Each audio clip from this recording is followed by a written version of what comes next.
الفاتحة. أعوذ بالله من الشيطان الرجيم. بسم الله الرحمن الرحيم.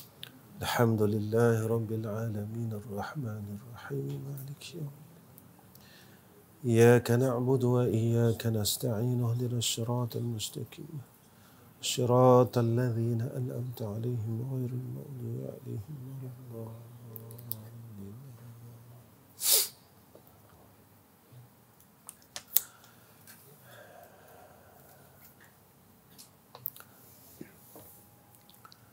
Assalamualaikum warahmatullahi wabarakatuh.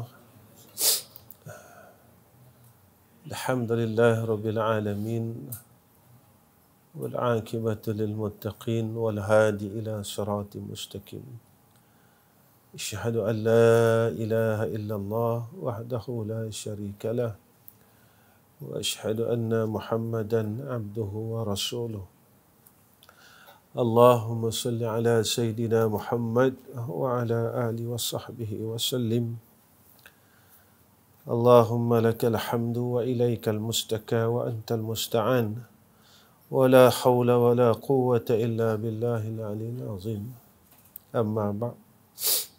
Pertama sekali kita panjatkan puji dan syukur kepada Allah Ta'ala dengan ketentuan yang baik daripada Allah. Kita masih lagi dapat berbuat kebaikan, ketaatan dan dapat melakukan kebaikan. Inilah yang dikatakan orang bijak pada sisi Sayyidina Rasulullah Muhammad sallallahu alaihi wasallam. Iaitu Nabi sebut al-kayyis man dana nafsahu wa amila lima ba'dal mauti.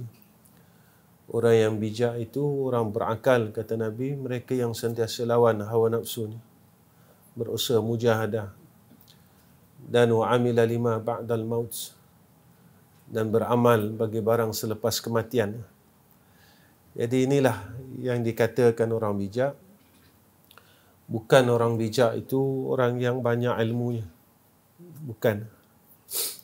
Orang bijak itu bukan orang yang fasih kalam, tetapi orang bijak itu adalah orang yang mempersiapkan dirinya untuk kehidupan yang hakiki.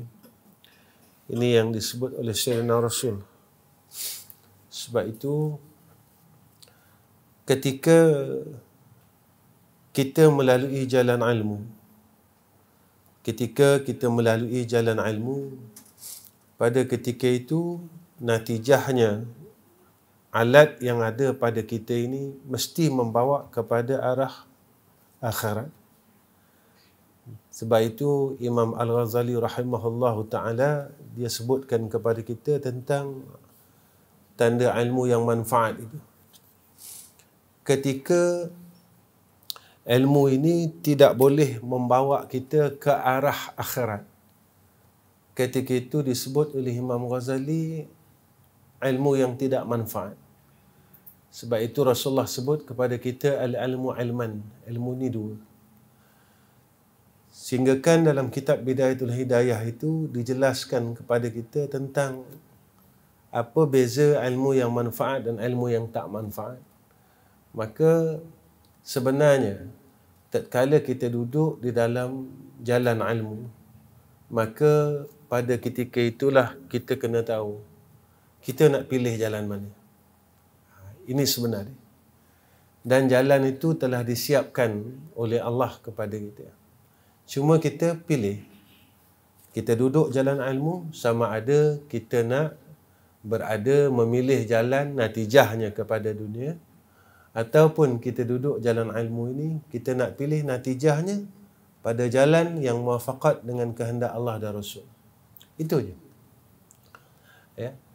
Sebab itu kita tengok tentang ayat Allah, innama yakhsyallaha min ibadihil ulama itu. Kemudian inna akramakum indallahi atqakum. Jadi jalan untuk kita menemui khasyah, jalan. Sebab khasyah ni anugerah, takwa ni anugerah. Takwa ini dia adalah anugerah daripada Allah kepada hamba-Nya. Tetapi jalan nak beroleh akan takwa ini mesti dengan jalan ilmu. Sebab dia mesti mengenal. Kalau dia tak kenal, maka dia tak tahu. Sebab itu, maka seseorang yang apabila dia tahu sesuatu perkara, tetapi tidak sampai kepada maqasid ilmu itu sendiri, ini yang paling kita takut. Yang kita takut ilmu ni jadi laknat atas kita. Dia akan dakwa kita. Ya, dia akan menjadi asbab kita masuk dalam neraka Allah Subhanahu wa taala. Nauzubillah. Tuan-tuan yang dirahmati oleh Allah Subhanahu wa taala. Kita sambung sikit ya. Bismillahirrahmanirrahim. Qala musannif rahimahullahu taala. Dan demikian lagi tiada sah sabar seseorang itu. Ya. Sebelum ni kita bicara tentang taubat ya, dengan zuhud. Ya. Tiada sah taubat yang ke atas tu kan. Selagi mana dia mengikut akan ikhtiar dan tadbir ya, bagi nafsu. Maknanya taubat ini dia tak akan terjadi. Dia tak berlaku selagi mana kita mengikut kehendak nafsu kita. Sebab sifat bagi nafsu amarah ini, dia akan lari daripada kebenaran. Dia tak mau dengan kebenaran ni, dia takkan bersepakat. Jadi takkan berlaku. Taubat ini tak berlaku pada orang yang selagi mana dia mengikut akan kehendak nafsu dia. Dia ikut saja kehendak nafsu dia. Betul, seorang ini tidak akan berjaya sehinggalah nafsunya itu mengikut akan syariat yang dibawa oleh Rasulullah sallallahu alaihi wasallam. Takkan berjaya. Kita akan jadi orang gagal. Selagi mana nafsu kita tidak mengikut syariat Sayyidina Rasul, kita gagal. Ya. Yang kita mahukan kejayaan itu bukan dalam dunia. Saya selalu sebut perkara ni dalam diri saya. Kejayaan dalam dunia sekejap. Tetapi bila kita berjaya di dalam dunia tetapi kita gagal di sana, ini yang kita tak mahu. Sebab kehidupan yang hakiki adalah kehidupan akhirat. Sebab itu kita kena mempersiapkan supaya kita berjaya juga di akhirat. Berjaya di akhirat. Jangan kita berjaya dalam dunia tetapi kita menjadi insan yang gagal di akhirat. Allahu Akbar. Tiada sah sabar seseorang itu melainkan meninggalkan dan keluar ia daripada tadbir dan ikhtiar bagi nafsunya. Ya. Kerana orang yang sabar itu seseorang yang sabar daripada sesuatu yang tiada suka redha Allah Subhanahu wa taala baginya. Ini orang sabar. Ya. Jadi selagi dia tak boleh tinggalkan akan kejahatan nafsu ni. Nafsu ni tak akan sepakat, tuan-tuan. Ya. Nafsu kita ni tidak akan sepakat. Betul, orang yang sabar ini, apa benda perkara yang Allah tidak redha atasnya, dia sabar. Maksiat, Allah tak redha atas kita maksiat. Kita boleh sabar. Kita boleh bertahan dari melakukan maksiat itu sendiri. Ya. Perkara yang Allah tak redha, boleh tak kita bertahan, tuan-tuan? Boleh tak kita bertahan dalam perkara yang Allah tidak redha? Boleh tak kita sabar dalam perkara yang Allah tidak redha? Sebab itu Imam Ghazali dia pecahkan perkara ni kepada kita. Sabar ni terbahagi 3. Sabar pada ketaatan, sabar pada sabar dalam meninggalkan kemaksiatan, sabar di dalam bala dan ketentuan yang tidak baik. Dalam nak melaksanakan benda baik, kena sabar, tuan-tuan. Baru kita sampai kepada penghujung kebaikan. Nak meninggalkan kejahatan, perlu sabar. Dalam arti kata mujahadah. Saya selalulah ulang benda ni, tuan-tuan. Kita boleh semayang, puasa, pergi umrah, tapi kita tak boleh tinggalkan mengumpat.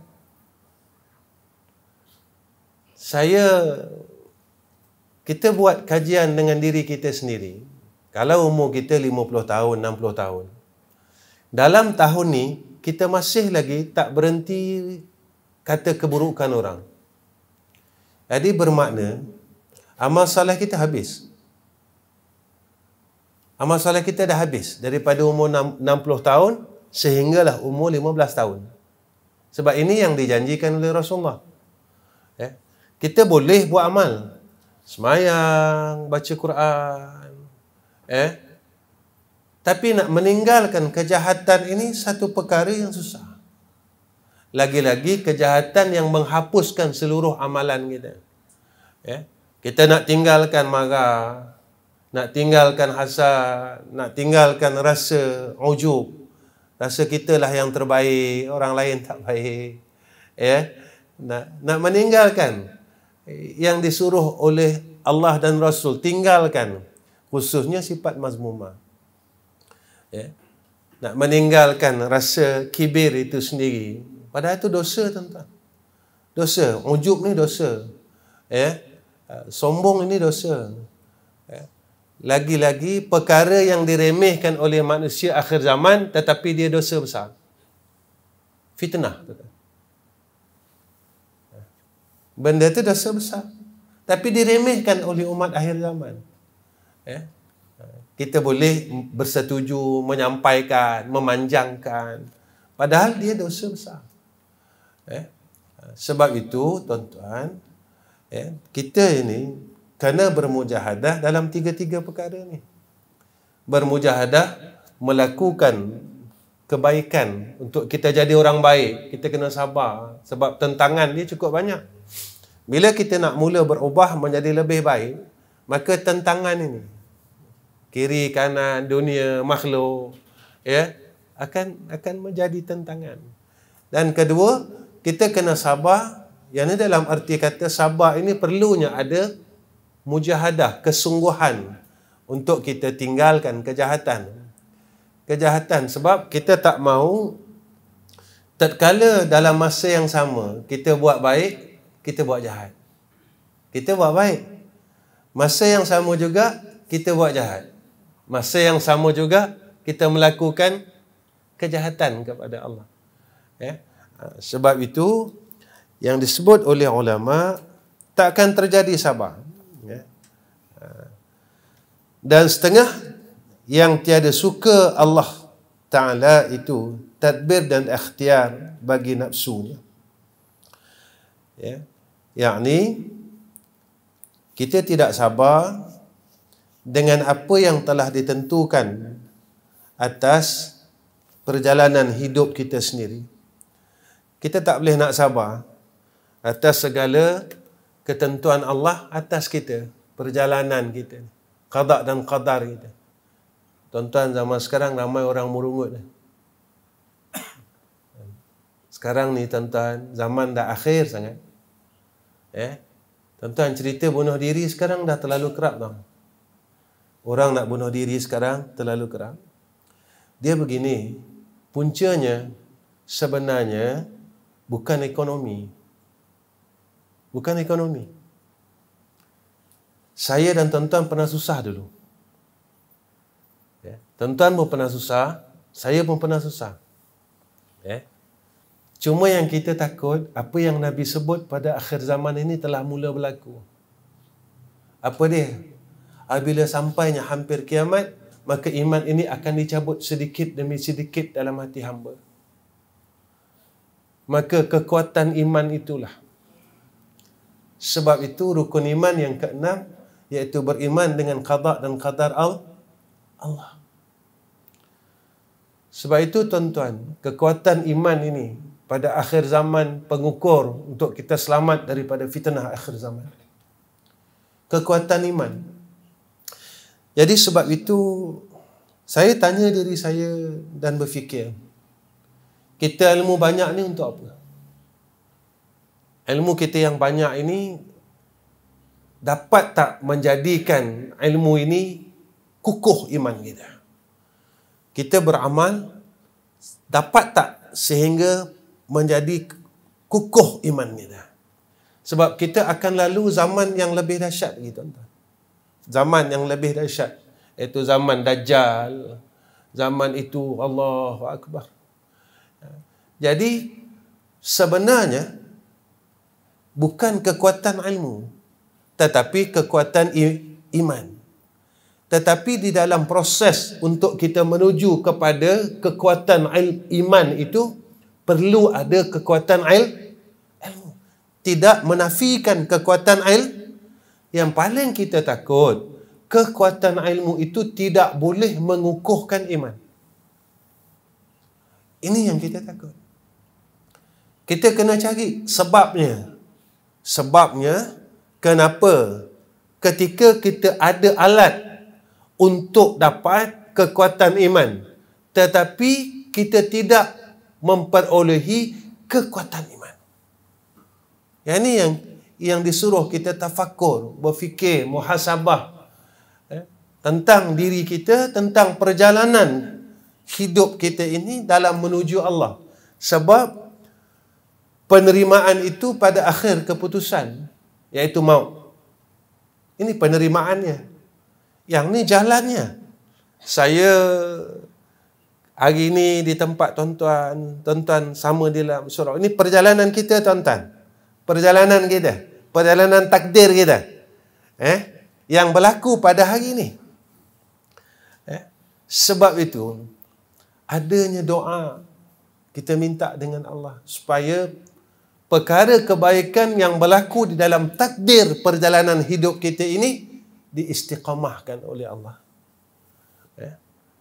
Sebab itu datang doa Rabbana la tuzigh qulubana ba'da iz hadaitana wa hab lana min ladunka rahmah innaka antal wahhab.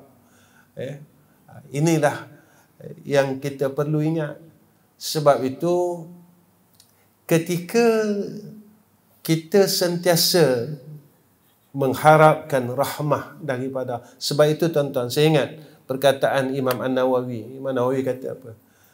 Di antara tanda orang yang mendapat taufik dan hidayah Allah, kata Imam Nawawi, satu, orang yang sentiasa mengingati Allah dalam seluruh kehidupan dia. Dia tak pernah lupa Allah Ta'ala. Ini di antara tanda yang disebut oleh Imam An-Nawawi, orang yang di dalam hidayah dan taufik. Tuan-tuan, kalau kita tak ada hidayah taufik, kita langsung tak boleh buat baik. Kita nak angkat tangan untuk takbiratul ihram pun tak mampu. Tak mampu, tuan-tuan. Zaman sekarang, ini saya minta maaf cakap dah. Saya minta maaf cakap dulu. Sekarang, orang nak adab Nabi, tuan-tuan. Nak jumpa Nabi, orang menipu sekarang. Orang guna app. Orang boleh beli tarikh tu sebab dia ada duit. Dia boleh beli waktu tu. Dan dia boleh cross orang lain. Tuan-tuan, agak-agak kalau si penipu, Allahu ya arhamar rahimin. Agak-agak kalau si penipu ni yang jumpa Nabi nak jumpa kita tak? Bukan sekadar solat saja, zikir, sampai hatta dalam manasikul umrah ni pun berlakunya kezaliman dan pengkhianatan. Sebab itu yang perlu kita takut, tuan-tuan. Kita bukan nak melakukan suatu perkara lepas tu selesai. Kita nak supaya apa yang kita buat, amalan yang kita buat, ilmu yang ada pada kita, amal saleh yang ada pada kita diterima oleh Allah. Sebab apa? Sebab banyak perkara yang dalam kehidupan kita yang Allah telah hapuskan amal kebaikan. Itu yang saya kata, dengan jalan kita mengumpat puluhan orang, dengan jalan kita memaki, hasad, dengki, dosa dan terus dosa, pemarah kita tak boleh buang, hubbud dunia kita, dan dosa dan terus dosa. Sebab itu, tuan-tuan, zikir yang masuk di dalam qalbun kita tidak jadi apa-apa faedah. Kita pukul hati kita dengan zikir ni tuan-tuan. Ada jalan orang pukul hatinya dengan tahlil, la ilaha illallah, la ilaha illallah, la ilaha illallah. Pukul hari-hari pukul. Tetapi masih pemarah, masih sombong, masih hasad, masih dengki, masih ini. Tetapi dalam jalannya. Dan ada perjalanan orang yang pukul dengan zikir itu dengan Allah. Duduk dalam hatinya Allah, Allah, Allah, Allah, Allah. Tetapi tak boleh nak memusnahkan kubu mazmumah di dalam hati dia. Tak boleh nak hancurkan benteng-benteng, kubu-kubu maksiat, kekotoran di dalam hatinya. Kita tak nak macam tu. Kita tak mahu. Sebab itu saya selalu cakap dengan diri saya, kita berusaha untuk jadi orang baik. Dengan jalan anugerah ilmu ni, kita dapat jadi orang saleh. Dengan jalan anugerah amalan, yang kita dapat beramal, kita boleh bangun malam, kita boleh baca Quran. Dengan anugerah ini, kita dikurniakan menjadi orang saleh. Menjadi orang saleh. Kita dapat puasa, mudah-mudahan anugerah yang tak dianugerahkan kepada orang lain. Maka jalan ini agar tidak membinasakan perjalanan kita. Ustaz, boleh ke dengan amal baik ni binasa kita? Boleh.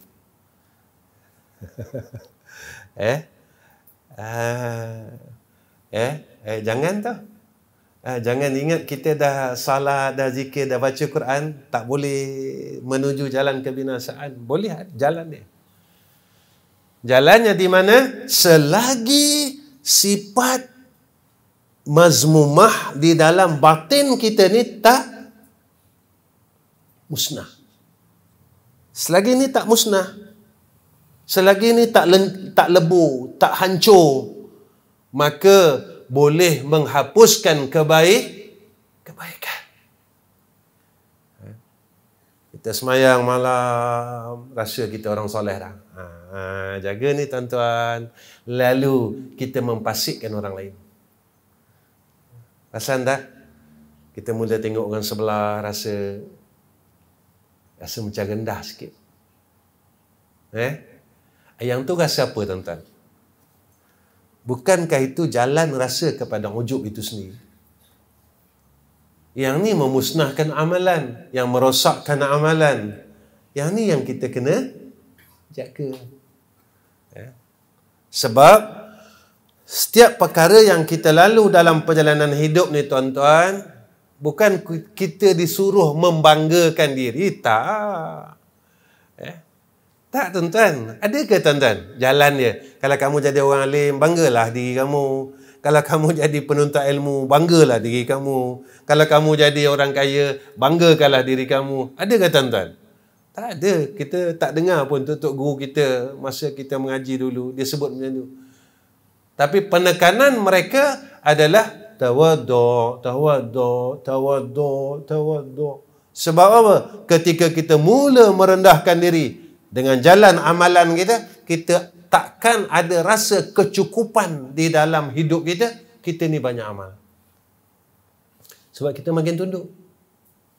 Sebab itu dalam kitab Bidayatul Hidayah, bab ilmu manfaat, menjadikan kita tamak kepada akhirat. Maka ilmu ini satu jalan. Menjadikan rasa tamak itu kepada akhirat. Menjadi gemar kepada akhirat. Ini jalan dia. Baik, Masya Allah. Allahu ya Rahman Rahim. Maka pada sabar itu beberapa bahagi. Setengahnya sabar engkau daripada yang haram. Kita kena usahalah tuan-tuan, tahan diri kita daripada perkara yang dilarang oleh Allah. Zahir, batin. Zahir, batin. Ya? Jangan, bukan zahir saja. Zahir, batin. Jaga. Kita berusahalah tuan-tuan. Kita sama-sama usaha. Saya bukan orang baik tuan-tuan. Tapi saya minta dengan Allah supaya Allah dudukkan saya jalan ini. Dan Allah tak keluarkan kita pada jalan menuju ke arah orang soleh. Kita tak soleh. Belum lagi kita soleh. Sebab kita masih lagi ada sifat-sifat yang tidak disukai oleh Allah. Dan setengahnya sabar engkau daripada payah dan susah berbuat yang wajib atas engkau. Kita sabar dalam mujahadah kita, dalam berbuat perkara yang wajib yang diperintahkan oleh Allah. Meninggalkan kibir ini tuan-tuan wajib, bukan sunat. Meninggalkan ujub ini bukan sunat tuan-tuan. Dia bukan makruh. Benda tu wajib kita tinggalkan ujub. Maka disebabkan kibir inilah syaitan itu diharamkan masuk syurga Allah. Takkan kita yang belum masuk syurga tapi kita kibir, kita dijemput oleh Allah. Tak mungkinlah makhluk yang kibir dihalau oleh Allah dari syurga. Takkan kita yang kibir dijemput oleh Allah ke dalam syurga. Kita yang kibir ini dijemput oleh Allah. Sama ada kita sombong ini dengan jalan apa? Kita sombong dengan jalan ilmu ke? Kita sombong dengan jalan harta ke? Kita sombong dengan jalan pangkat ke? Kita sombong dengan jalan umur ke? Kita sombong dengan jalan tubuh badan yang sihat ke? Tengok jalan mana kita sombong. Tapi prosesnya supaya kita ni membersihkan diri daripada sombong dan kita memperhiaskan diri kita dengan tawadhu, rendah diri.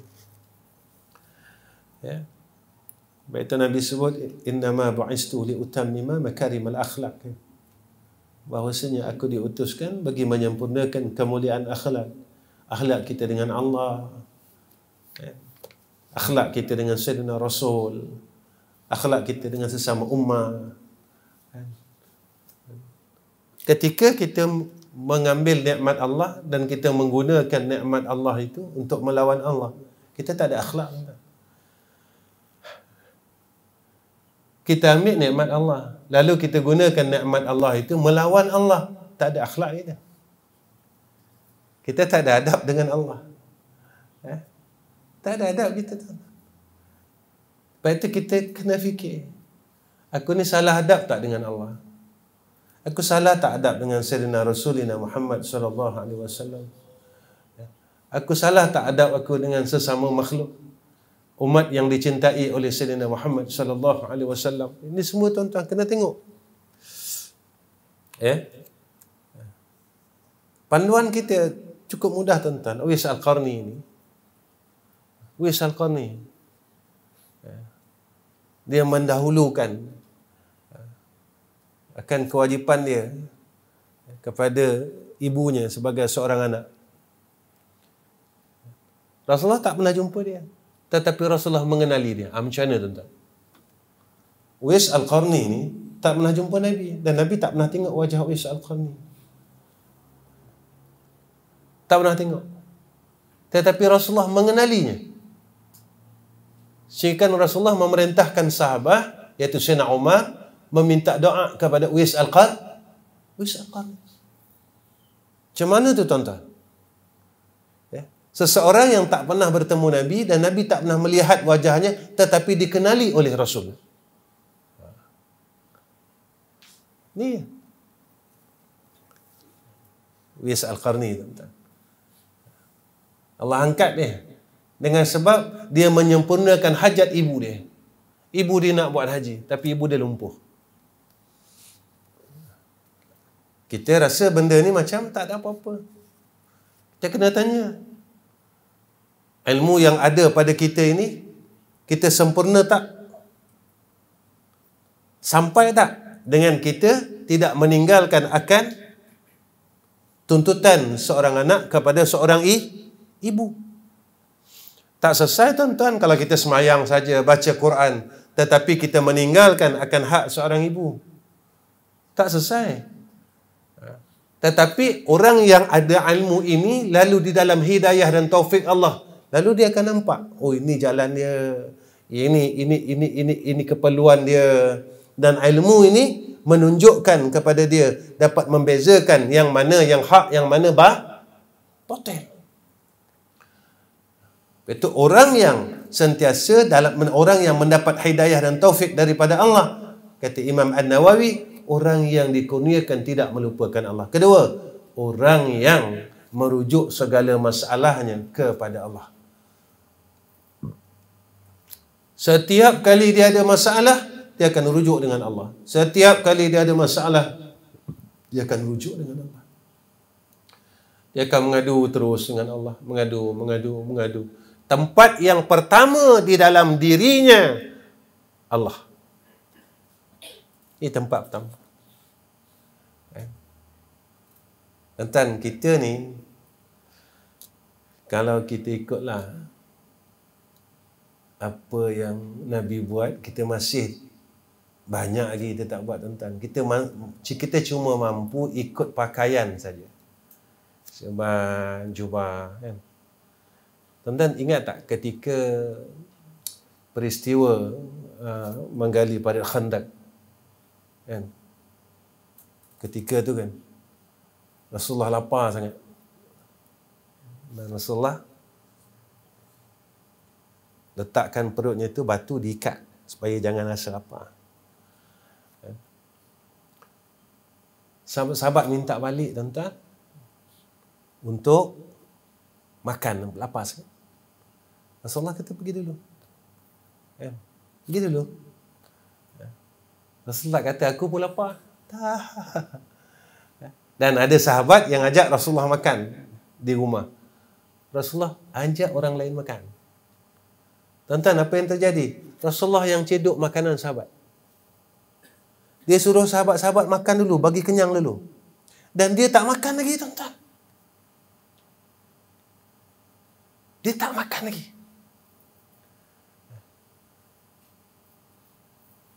Kita, tuan-tuan, kalau dalam keadaan itu, kita duduk di mana? Kita dalam keadaan yang lapar, dan orang lain pun lapar, ada makanan, ketika itu kita duduk di mana? Kita akan kata apa? Aku selesaikan diri aku dulu. Betul tak? Jadi apa yang Nabi buat dan kita buat, kita tak terikut, tuan-tuan. Tuan-tuan, saya selalu pesan, mungkin nanti ada orang marah saya. Ya. Apa yang tuan-tuan tengok saya sekarang bukan melambangkan kebaikan. Oh, saya macam ni. Oh, ni orang baik. Tak. Tak, tuan-tuan. Nak tahu baik tidak baik, lihat pada akhlaknya. Lihat pada akhlaknya. Ketika dia susah dan ada orang susah, apakah dia mendahulukan diri dia atau orang lain? Yang ni tengok. Apa yang Nabi buat ketika dia lapar dan orang lain lapar, dia tak makan. Nabi tak makan dulu. Nabi bagi sahabat makan dulu. Inilah akhlak yang baik. Maka orang kafir yang masuk Islam, pendeta Yahudi yang masuk Islam, kerana mereka melihat akan akhlak Nabi. Bukan mereka lihat pakaian Nabi. Mereka ini melihat akan akhlak Nabi yang begitu baik, yang tak ada pada orang lain. Orang tak tengok ilmu Nabi, tetapi yang dia tengok adalah akhlak Nabi. Dalam kita nak membina akhlak yang baik, kena melalui jalan tak, kita nak tahu yang mana baik, yang mana tak baik macam mana. Maka ilmu adalah alatnya untuk kita membina akhlak ini. Baik. Tuan-tuan, mana satu jam yang betul ni, tuan-tuan? Jam ni ke jam sana? Saya pun ada jam. Baik, baru pukul 8. Baik. Allah. Saya ni dia banyak ada lupa, tuan-tuan. Selalu saya cakap dengan adik-adik. Kadang saya letak barang saya kat tepi pun tak nampak. Lupa. Tapi alhamdulillah lah, tuan-tuan. Quran tak lupa lagi. Ada beberapa potong hadis tu tak lupa lagi. Yang lain dah banyak lupa lah, tuan-tuan. Saya punya handphone pun tak tahu saya letak mana. Dah banyak lupa lah. Tak apalah. Tinggal handphone tak apa, tinggal beg duit tak apa. 2 minggu lepas saya kuliah di Kuala Lumpur, tuan-tuan, saya satu benda pun saya tak bawa. Saya bawa kereta sampai Kuala Lumpur baru saya tahu. Satu benda saya tak bawa. Beg duit tak bawa, handphone tak bawa. Cuma alhamdulillah ada minyak. Kalau tak ada minyak, saya pun tak tahu macam mana. Allah. Tu kalau lupa macam tu tanda apa, tuan-tuan? Tuan-tuan takut nak cakap, tuan-tuan pun lupa juga. Tanda kita dah dekat nak masuk liang lahat. Ketika kita mula dilupakan hal dunia, kita dah asal balik asil. Hal-hal ni kita dah lupa. Kita makan pun kita dah lupa. Saya dah makan belum? Lupa. Kita dah dekat nak balik. Kekuatan ingat kita kepada alam ini, kita dah mula longgar. Tapi Quran kita tak lupa. Kita masih boleh baca Fatihah, masih boleh itu, tetapi ingatan kita kepada alam ni kita dah kurang ingat. Sebab apa? Sebab dah dekat kepada alam akhirat. Itu guru saya cakap lah, tuan-tuan, macam tu. Sebab saya pernah tanya, tuan, kalau kita lupa hal ini, dia kata dah dekat nak mati. Ketika engkau lupakan alam yang kau duduk, dan ketika itulah engkau dah mula. Dia macam ni, tuan-tuan. Macam kita kalau pergi haji, rasa tak? Orang kata dulu, lambai Jabal Kubis, kan? Ini orang tua cakap, tak ada apa pun. Kita dah mula lambai dunia dah. Kita nak widak lah, tuan-tuan. Tak tahulah, tuan-tuan mungkin tak lupa lagi kot. Saya dah nak widak lah. Allah. Tuan-tuan, apa jalan lagi untuk kita bertemu Allah dan bertemu Sayyidina Rasul? Jalannya adalah al-maut. Mati. Jalan untuk kita bertemu dengan Allah dan bertemu dengan Rasulullah SAW, jalan dia adalah al-maut. Itu jalan. Tak ada jalan lain. Ada jalan lain, tuan-tuan. Ada jalan lain. Baik. Baik, tuan-tuan. Kemudian, Masya Allah,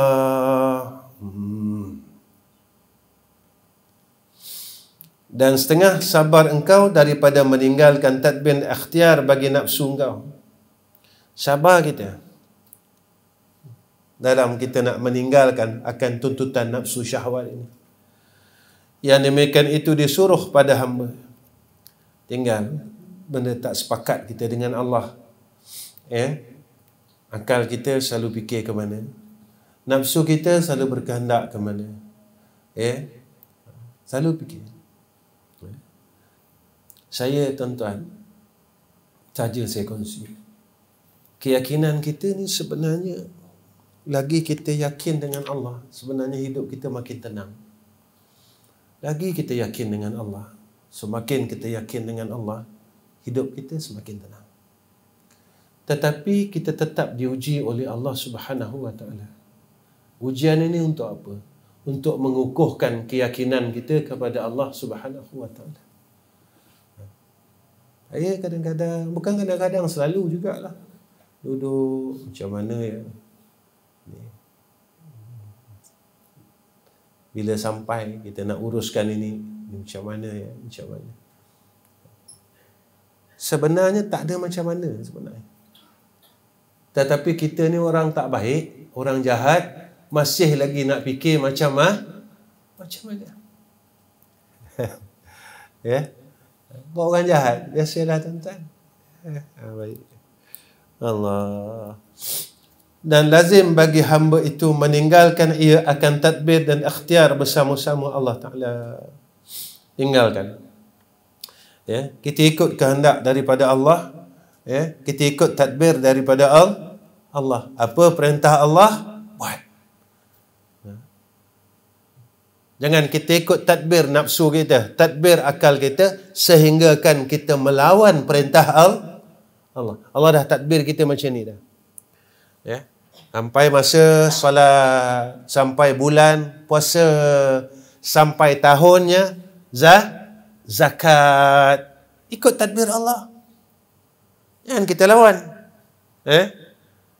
Allah suruh kita jadi orang yang mutawadda', orang yang tunduk dengan Allah, orang yang sabar, orang yang bertaubat kepada Allah. Ya. Jangan kita lawan. Jangan ikut nafsu kita. Ya. Dan demikian, tiada sah syukur seseorang itu, melainkan meninggalkan ia tadbir bagi nafsunya. Kerana orang yang syukur itu tiada berbuat maksiat bagi nikmat Allah. Ini orang syukur. Dengan nikmat yang Allah beri kepada dia, dia tak buat maksiat. Dia tak buat maksiat. Allah, takutlah tuan-tuan. Ya. Ya Allah. Dia ingat nikmat ni duit aja. Tak. Sihat ni nikmat. Hidup ni nikmat. Hidup ni nikmat. Sihat ni nikmat. Masa lapang ni nikmat. Tapi kita kena tanya, masa lapang aku buat apa? Hidup ni aku buat apa? Kita kena tanya diri kita. Supaya kita dapat duduk tempat orang yang syukur dengan Allah. Saya fikir lain tak ada tuan-tuan. Saya fikir lepas saya mati esok, saya dapat apa? Itu je. Dunia ni kita boleh keluar. Jalan-jalan je. Tapi dalam liang lahat nak jalan mana tuan-tuan? Tak ada jalan lah. Tak ada jalan lah. Jika tak ada rahmat Allah, kita berada dalam kesusahan. Tak ada jalan lah. Kita hutang orang dalam dunia, kita boleh bayar dengan duit, tak tangguh dulu. Sana tak ada penangguhan tuan-tuan. Nak bayar dengan apa? Nak bayar dengan amal salah. Haltan kan amal salah kita tak ada apa-apa. Tak ada langsung. Dah potong. Orang ni ambil, orang ni ambil. Jadi apa nak kita bayarkan lagi dengan amal salah kita? Amal salah tak ada. Betul, saya pesan dengan kawan-kawan, Nabi ni sayang kat kita. Antaranya kasih sayang yang Nabi tunjukkan kepada kita tuan-tuan, yang saya selalu wawarkan tentang sembahyang sunat ba'da isyak kan. Kita tak tahu amal kita ni ada lagi tak? Kita tak tahu. Tapi kita nak sebut sayangnya Nabi, sayangnya Allah pada kita. Sampai Nabi tawarkan kepada kita orang yang sembahyang sunat ba'da isyak 4 rakaat menyamai dengan seperti mana dia salat pada malam Lailatul Qadar. Mana 83 tahun. Orang yang sembahyang jamaah isyak seumpama dia telah ibadat pada separuh malam. Orang yang salat jamaah subuh Allahu seperti mana dia telah beribadat seluruh malam. Yang ni pada Allah tuan-tuan. Pada manusia, dia cuma tengok kita sembahyang sunat ba'da isyak 4 rakaat. Tetapi pada Allah dinilai kita telah beribadat 83 tahun.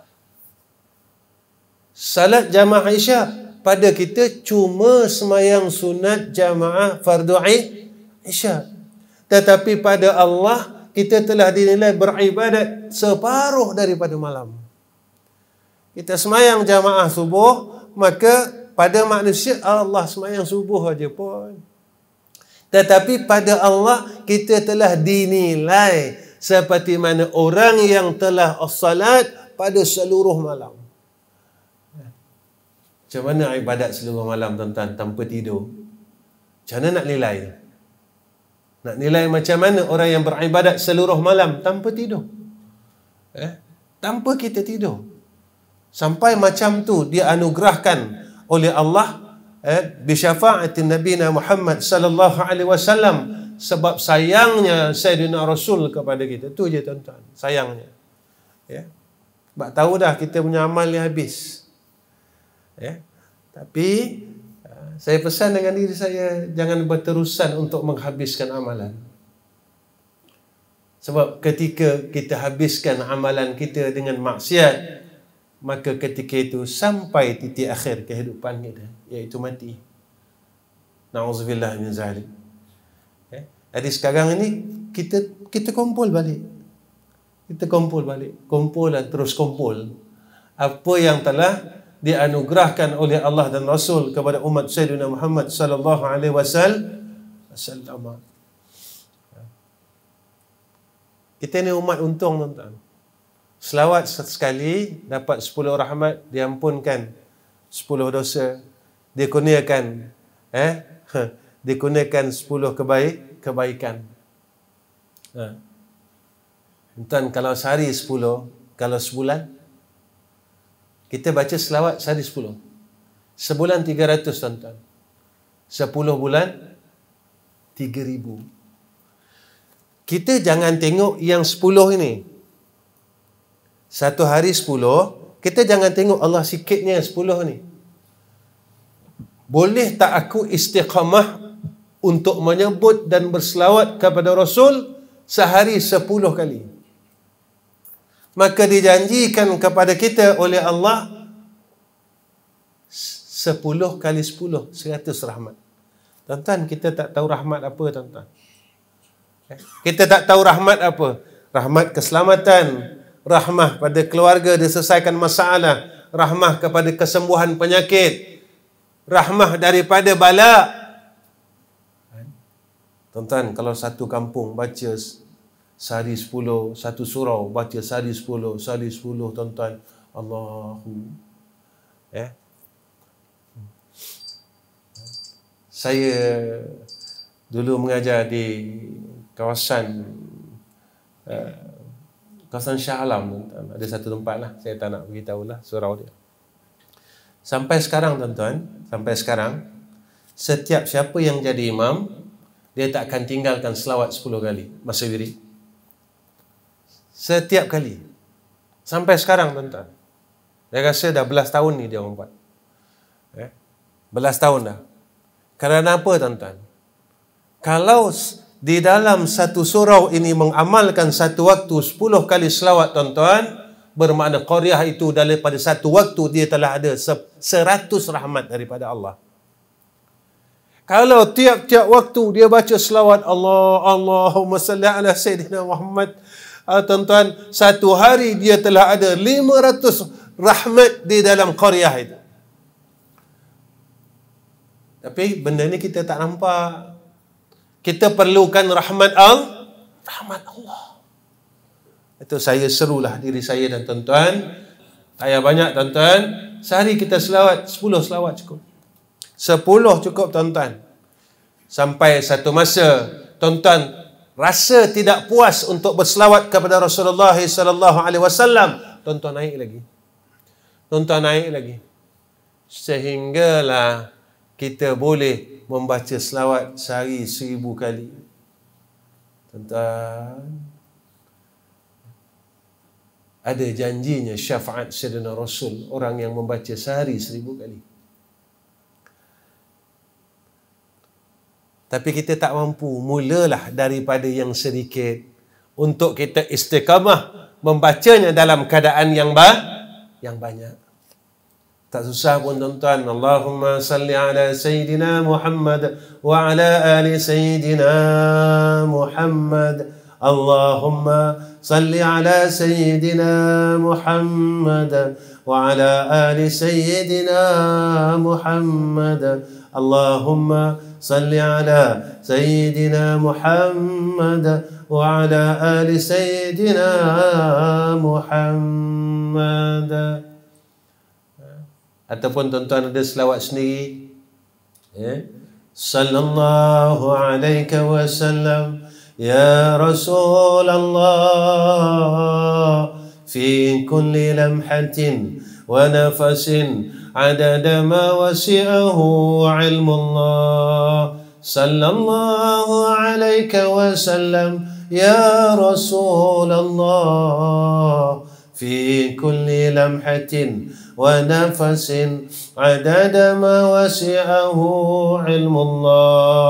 صلى الله عليك وسلم يا رسول الله في كل لمحة ونفس عدد ما وسعه علم الله.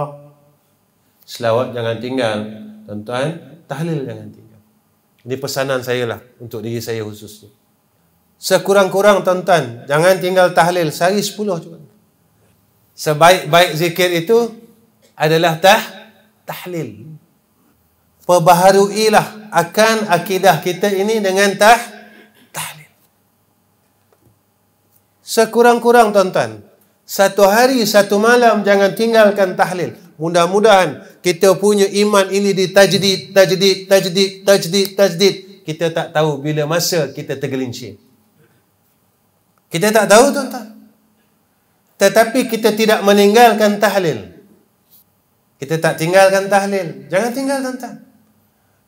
Sekurang-kurangnya sehari 10 kali cukup. La ilaha illallah Muhammadun Rasulullah fi kulli lamhatin wa nafasin adada ma wasi'ahu ilmullah. La ilaha illallah Muhammadun Rasulullah fi kulli lamhatin wa nafasin adada ma wasi'ahu ilmullah. La ilaha illallah Muhammadun Rasulullah fi kulli lamhatin wa nafasin adada ma wasi'ahu ilmullah. La ilaha illallah Muhammadun Rasulullah fi kulli lamhatin wa nafasin adada ma wasi'ahu ilmullahil azim. Tiap-tiap hari tuan-tuan kita baca. Tak rugi pun tuan-tuan. Tiap-tiap hari kita bertahlil, tiap-tiap waktu kita bertahlil tuan-tuan. Tiap-tiap waktu. Jadi jika kita tergelincir, kita tak sedar, kadang-kadang kita tergelincir, kita tak sedar. Jadi kita tajdidkan iman kita. Kita perbaharui. Tuan-tuan yang dirahmati oleh Allah Subhanahu wa taala. Kita berhenti bab syukur dulu. InsyaAllah nanti kita jumpa akan datang, kita sambung bab syukur insyaAllah. Allah. Tiada sah syukur seseorang itu. Cukup ya tuan-tuan nanti mengaji lama sangat kan jadi alim susah. Mengaji sikit-sikit cukup. Baik.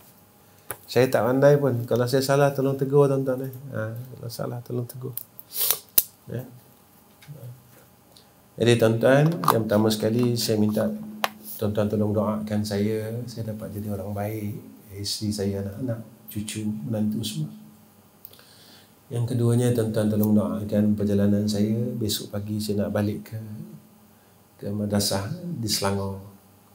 Di Selangor, mudah-mudahan perjalanan saya selamat, dimudahkan oleh Allah. Sebab sampai rumah saya nak teruskan perjalanan saya lagi ke utara. Tuan-tuan tolong doa, sebenarnya saya kuat. Saya cuma minta dengan Allah bagi saya kekuatan tuan-tuan. Sebab saya bawa sendiri. Tuan-tuan pun tahu saya bawa kereta sendiri, pelan tak pelan lah tuan-tuan. Sebab saya bawa sendiri. Saya bawa sendiri. Jadi memang saya tak suka orang bawa saya kalau jauh-jauh ni. Sebab susah tuan-tuan. Kita dah berumur macam ni, kadang-kadang kita nak terkencing. Kita kalau bawa sendiri senang. Kita rasa kita nak terkencing sendiri, kita berhenti sendiri. Kalau orang bawa kita, nanti kita akan arahkan orang lain. Ada orang suka diarah, ada orang tak suka diarah. Jadi supaya kita tak menyakiti ramai orang. Dan insya-Allah, sebenarnya tuan-tuan tolong doa. Allah bagi saya kekuatan, Allah bagi saya istiqamah dalam buat hal ni, dalam buat kerja. Kemudian tu saya minta doa tuan-tuan, mudah-mudahan pembinaan Darul Atik Dawah Center di Kampung Gemuruh ini dimudahkan oleh Allah dalam pertolongan Allah untuk pengetahuan tuan-tuan, dan dalam prosesnya atap kita nak naik yang tu ya. Tuan-tuan tolong doa, tolong doa. Kalau sebahagian tuan-tuan nak bersama dengan saya, tuan-tuan jumpalah dengan Haji Zaini ataupun dengan Din Al-Barakah. Saat saya nak ambil bahagian ini untuk saya selepas kematian. Mudah-mudahan. Dan itu saja yang kita boleh tinggalkan tuan-tuan. Itu ya. Kita tak ada tinggalkan apa. Kalau kita tinggalkan harta kita, orang akan ambil harta itu. Tapi kalau kita tinggalkan rumah Allah, tak ada siapa nak ambil rumah Allah. Tak ada siapa nak ambil rumah Allah. Sebab itu tuan-tuan, saya selalu pesan dengan kawan-kawan, carilah jalan yang sebaik-baik untuk hidup ini. Macam surau kita ni kan, kalau kita mampu nak bayar bil api setiap bulan, kita usahalah. Sebab bukan kata surau tak ada duit. Surau ada duit, masjid ada duit. Tetapi kita nak supaya kalau aku terangkan surau, aku terangkan masjid, mudah-mudahan kubur aku terang besok. Kita akan boleh buat ni tuan-tuan ketika kuat rasa bersalah di dalam hati kita. Bila kita lihat kita ni salah banyak, kita salah banyak, kita silap banyak dalam hidup ini. Jadi dengan kita berbuat demikian, saya di masjid mana pun saya kempen yang ini ya tuan-tuan. Sebab jalan ni saya nampak rupanya. Jalan ni kita nampak macam mana kubur kita besok terang dengan kita menerangi akan rumah Allah. Kita terangkan rumah Allah dengan kita bayar bil api. Allah tuan-tuan, kalau 300, kalau kita dapat sebahagian 150 setiap bulan, alangkah untungnya kita. Alangkah untungnya kita tuan-tuan. Kita rasa macam rugi dalam dunia. Tetapi akibat yang kita dapat daripada pengorbanan kita untuk terangkan kubur kita tidak ada nilai pada sisi Allah Subhanahu Wa Taala. Jadi tuan-tuan tolong doakan saya dan tuan-tuan, tolonglah, mudah-mudahan dengan doa tuan-tuan Allah rahmati kita dan Allah redha kita dunia dan akhirat insya-Allah. Wa akhiru kalam, assalamualaikum warahmatullahi wabarakatuh. Bismillahirrahmanirrahim. Alhamdulillahirabbil alamin. Wassalatu wassalamu ala asyrafil anbiya'i wal mursalin wa ala alihi washabbihi ajma'in. Ya Allah, Ya Rahman, Ya Rahim, Ya Hayyu, Ya Qayyum. Ya Allah, kami mohon, kami minta, kami bermunajah Ya Allah ke hadrah-Mu pada malam ini Ya Rahman Rahim. Jadikan kami orang saleh Ya Allah. Jadikan isteri kami di kalangan orang yang saleh Ya Rahman Rahim. Jadikan anak-anak kami dan keturunan kami, menantu kami dan cucu kami di kalangan orang saleh Ya Allah. Ya Allah, kurniakan kepada kami kekuatan dalam melaksanakan perintah Engkau Ya Arhamar Rahimin. Ya Allah, kurniakan atas kami kekuatan untuk meninggalkan kejahatan dan kemaksiatan Ya Allah. Ya Allah, kurniakan atas kami redha dengan setiap takdir yang telah Kau tentukan atas kami Ya Arhamar Rahimin. Ya Allah, jadikan kami Ya Allah hamba yang sentiasa mengadu hal dengan Kau Ya Arhamar Rahimin dalam urusan dunia dan akhirat kami Ya Allah. Ya Allah, Ya Allah, Ya Allah, Ya Arhamar Rahimin. Ya Allah, Ya Arhamar Rahimin.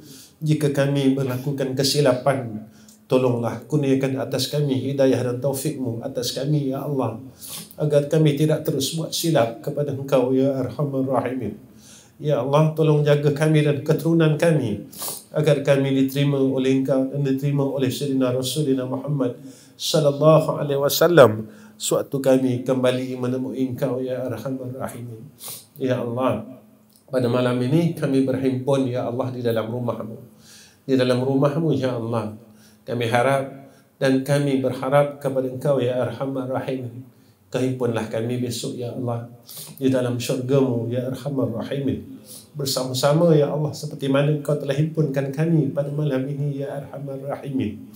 Ya Allah, Walaupun permintaan kami ini terlalu besar, tetapi itulah harapan daripada kami, ya Allah, ya Allah, ya Allah, ya Allah, ya Allah, ya Arhamar Rahimin. Ya Allah, jadikan lisan kami berserta dengan rahmat-Mu dan hidayah taufik-Mu, ya Allah. Jadikanlah, ya Allah, segala amal zahir dan batin kami, ya Arhamar Rahimin, berserta dengan rahmat, hidayah dan taufik-Mu, ya Arhamar Rahimin. Allahumma inna nas'aluka ridhaka wal jannah wa na'udzu bika min sakhatika wan nar. Wa sallallahu ala sayyidina Muhammad wa ala ali sayyidina Muhammad. Walhamdulillahi rabbil alamin. Taqabbalallahu minna wa minkum.